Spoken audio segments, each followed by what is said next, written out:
زبان سے ایسی بات نہ نکالو جسے سن کر لوگ تمہارے دانت توڑیں۔ اپنی زبان کو قابو میں رکھو، بہت سی پریشانیوں اور مصیبتوں سے چھٹکارا مل جائے گا۔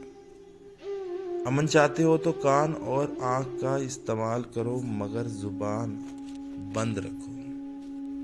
انسان کا سب سے بڑا کارنامہ یہ ہے کہ وہ اپنے دل اور زبان کو قابو میں رکھے۔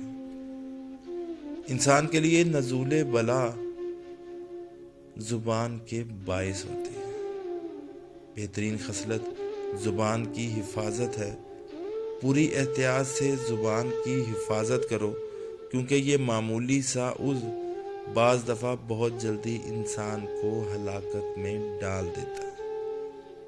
تمام جسمانی اعضاء میں سب سے بڑی نافرمان زبان ہے۔ جس رب تعالیٰ نے زبان کو بولنے کی قوت عطا کی، وہی قلب کو قوت عطا فرماتا۔ جو زبان پر قابو میں نہیں رکھے گا وہ پشیمان ہوگا۔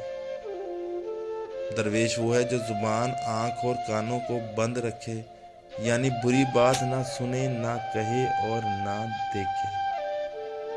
زبان آدمی کو اکثر مصیبت میں پھنسا دیتی ہے۔ زبان کو گلے شکوے سے بچانے سے دل کو اطمینان ہوتا ہے۔ زبان کی لغزش قدم کی لغزش سے زیادہ خطرناک ہے۔ عورت کی زبان اس کی تلوار ہے، وہ اس تلوار کو کبھی بھی زنگ آلود نہیں ہونے دیتی۔ ہر شخص کو طبیعت آسمان سے ملتی ہے اور زبان زمین سے۔ یا اللہ، میں اپنی زبان کے شر سے پناہ مانگتا ہوں۔